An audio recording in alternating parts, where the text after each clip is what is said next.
আপনাকে দেখে অনেক ভালো লাগছে। চলে যাও, বসে যাও।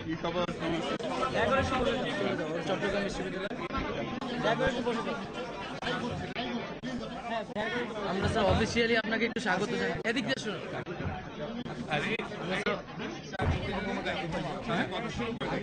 একটু অফিসিয়ালি আমরা স্বাগত জানাই। আচ্ছা আসিফ একটু ছবি তোলো।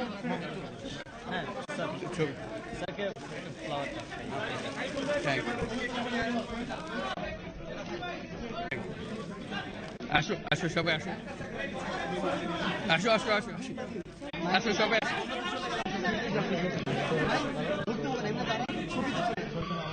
হ্যাঁ তার কাছে আসো, সামনে আসো, সামনে আসো, আরে সামনে সামনে। ভাই চলবে কি করবে sir? he is still injured in the violence. ফুলটা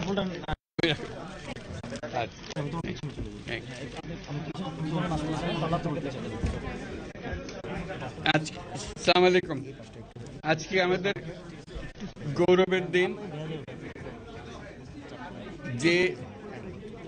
যে বিপ্লবের মাধ্যমে বাংলাদেশ আজকে নতুন বিজয় দিবস সৃষ্টি করলো, সেটাকে সামনে রেখে এবং আরো মজবুত করে আমাদেরকে সামনে এগিয়ে যেতে হবে।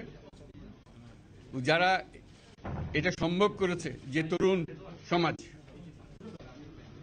তাদের প্রতি আমি আবার সমস্ত প্রশংসা এবং কৃতজ্ঞতা জানাচ্ছি তাদেরকে। তারা আমার পাশে আছে।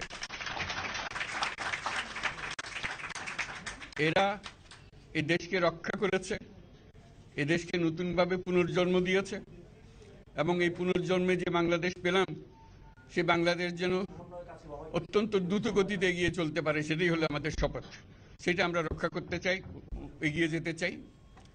আজকে আবু সাঈদের কথা মনে পড়ছে আমাদের, যে আবু সাঈদের ছবি বাংলাদেশের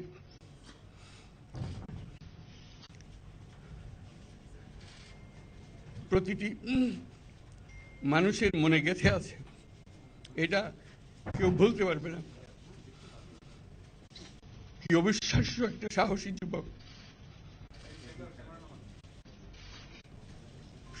বন্দুকের সামনে দাঁড়িয়ে আছে এবং তারপরে থেকে কোন যুবক, কোন যুবতী আর হার মানে নাই, সামনে গিয়ে গেছে এবং বলছি যত গুলি মারো, মারতে পারো, আমরা আছি। তো যার কারণে এটা সারা বাংলাদেশ জুড়ে এই আন্দোলন ছড়িয়ে গেছে এবং যার কারণে বাংলাদেশ এই দ্বিতীয়বার স্বাধীনতা অর্জন করলো। এই স্বাধীনতাটা আমাদেরকে রক্ষা করতেই হবে। শুধু রক্ষা করা নয়, এই স্বাধীনতার সুফল প্রতিটি মানুষের ঘরে পৌঁছাতে হবে। তা না হলে এই স্বাধীনতার কোনো দাম নেই। এই স্বাধীনতাটাকে পৌঁছানো হলে আমাদের শপথ, আমাদের যে প্রতিজ্ঞা, যে আমাদেরকে এটা করতে হবে, ঘরে ঘরে পৌঁছাতে হবে। মানুষ যেন জানে যে বাংলাদেশ স্বাধীন হওয়ার অর্থ হলো তার নিজের পরিবর্তন, ব্যক্তির পরিবর্তন, সুযোগের পরিবর্তন, তার ছেলে মেয়ের ভবিষ্যতের পরিবর্তন। এটা যেন প্রত্যেকে বুঝে নেয় এবং আজকের তরুণ সমাজকে বোঝানো যে এই দেশ এটা তোমাদের হাতে, তোমরা এটাকে তোমাদের মনের মতো করে গড়ে তুলবে। তোমরা যেগুলো স্বাধীন করতে পেরেছো, তোমরা এটাকে তোমাদের মনের মতো করে গড়তেও পারবে এবং তোমাদের দেখে সারা দুনিয়া শিখবে কিভাবে একটা দেশ, একটা তরুণ সমাজ গ্রহণ করতে পারে এবং তাকে পাল্টে ফেলতে পারে।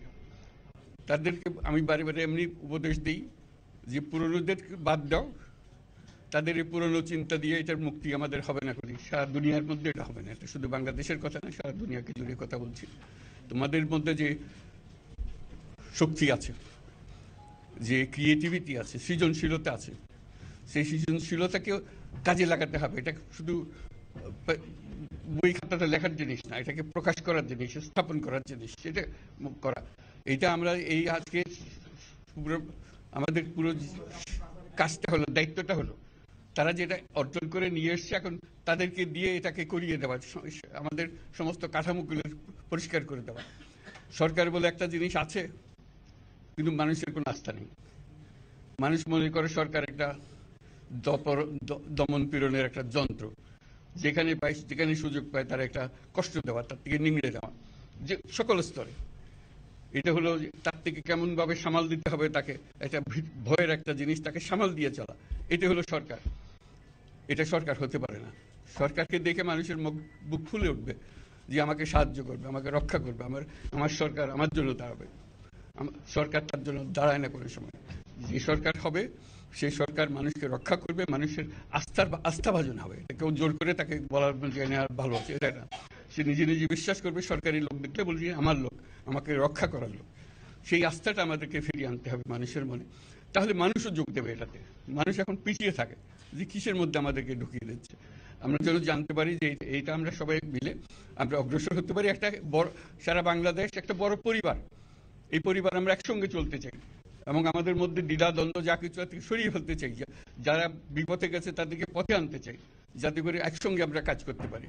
এর মধ্যে আমরা শুনলাম, আসার পথে শুনে আসছি যে এখানে আইন শৃঙ্খলার ব্যাঘাত হচ্ছে, মানুষকে আক্রমণ করছে, ঘরবাড়ি জ্বালিয়ে দিচ্ছে, সম্পদ জ্বালিয়ে নষ্ট করছে, চুরি করছে, দিয়ে যাচ্ছে, অফিস আদালতে আক্রমণ করছে, সংখ্যালঘুদের উপর আক্রমণ করছে, হিন্দু, বৌদ্ধ, খ্রিস্টান, আহমদিয়া সবার উপর আক্রমণ করছে। এগুলো হলো ষড়যন্ত্রের অংশ। এগুলো আমাদের বিষয় না। আমাদের কাজ হলো এটাকে রক্ষা করা, সবাইকে রক্ষা করা। এটাকে প্রতিটি মানুষ আমাদের ভাই, আমাদের বোন, তাদেরকে রক্ষা করা এবং আমাদের একটা শৃঙ্খলা ফিরিয়ে আসা। বিশৃঙ্খলা, সহিংসতা এগুলো হলো অগ্রগতির বড় শত্রু। আমাদের যে যাত্রা শুরু হলো সেই যাত্রার শত্রু।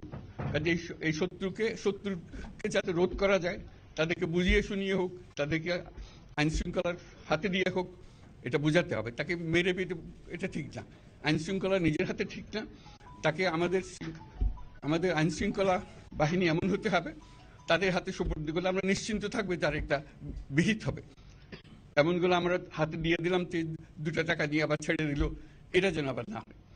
আমাদের সেই আস্থাটা আমাদেরকে আনতে হবে। কাজে আইন শৃঙ্খলাটা এখন আমাদের প্রথম কাজ। এই আইন শৃঙ্খলা ঠিক না হওয়া পর্যন্ত এটা আমরা অগ্রসর করার জন্য পদক্ষেপ নিতে পারবো না। আপনারা আমার উপরে আস্থা রেখে আমাকে জানিয়েছেন, ছাত্ররা আমাকে আহ্বান দিয়েছে, সেটাতে আমি সাড়া দিয়েছি। দেশবাসীর কাছে আমার আবেদন, আপনারা যদি আমার উপরে বিশ্বাস রাখেন,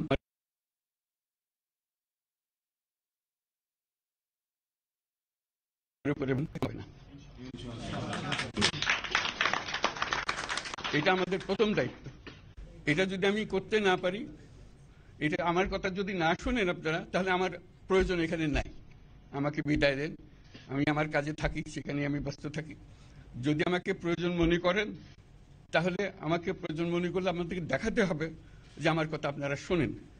আমার কথা না শুনলে আমার কোনো প্রয়োজন নাই। আমার প্রথম কথা হলো, আপনারা বিশৃঙ্খলা থেকে দেশকে রক্ষা করেন, আপনারা সহিংসতা থেকে দেশকে রক্ষা করেন, যাতে আমরা যা আমাদের ছাত্ররা আমাদেরকে পথ দেখায় সেই পথে আমরা এগিয়ে যেতে পারি। এটা একটা খুব সুন্দর দেশ হতে পারে। বাংলাদেশ একটা খুব সুন্দর দেশের সম্ভাবনাময় দেশ। কাজে এই সম্ভাবনাগুলোকে আমরা নষ্ট করে দিয়েছি। এখন আবার সেই বীজতলা আবার তৈরি করতে হবে, আবার আমাদেরকে জেগে উঠতে হবে। তারাই এই বীজতলা তৈরি করবে, তাদের হাত দিয়েই হবে এবং তাদের দিকে আমরা তাকাবো এবং আমরা তাদের নির্দেশ মতে আমরা অগ্রসর হব। এখানে সরকারি কর্মকর্তা কর্মচারী যারা আছেন, সেনাবাহিনী, বিমান বাহিনী, নৌবাহিনী প্রধানরা যারা আছেন, তাদের প্রতি অনুরোধ, আমরা একটা পরিবার, এইটার মধ্যে যেন আমাদের গোলযোগ না হয়, আমরা একযোগে একসাথে চলতে পারি এবং আমরা তড়িৎ গতিতে একটা সুন্দর বাংলাদেশ গড়ার পথে এগিয়ে যেতে পারি। সেটাই আমার কামনা। আপনাদের সবার কাছে আবেদন, আমাদেরকে সেই সুযোগ দেন, আমরা সেই পথে আমরা যেন অগ্রসর হয়ে নিজের প্রশান্তি পাই। পৃথিবীর সবাই আগ্রহ করে তাকিয়ে আছে আমাদের দিকে। এখানে যখন ছাত্ররা রাস্তায় নেমেছে, পৃথিবীর সব জায়গা থেকে অভিনন্দন এসছে, যে তারা অবাক হয়ে গেছে। আমাদের তো গা শিউরে উঠেছে, প্রতিদিন যা হয়েছে অবিশ্বাস্য কাণ্ড। তাদেরও এটা স্পর্শ করেছে, তাদের তরুণরাও জেগে উঠছে আমাদের ছেলে মেয়েদের এই অভিজ্ঞতা থেকে, তাদের এই সংবাদ থেকে তারাও চোখ জেগে উঠেছে আমরা কি করতে পারি। কাজে আমাদের কাজ হবে এগুলো সম্পূর্ণ করা, আমরা আজকের থেকে শুরু করলাম, যেটা আশা করি আমরা দ্রুত গতিতে এগিয়ে যেতে পারবো। সবাইকে ধন্যবাদ। আজকে কোশ্চেন আমি নিলাম না, না আর দিও না। Thank you, thank you. আজকে আর করো না। হবে কথা, কথা তো হবে। Thank you so much. বলছেন যে স্যার আমরা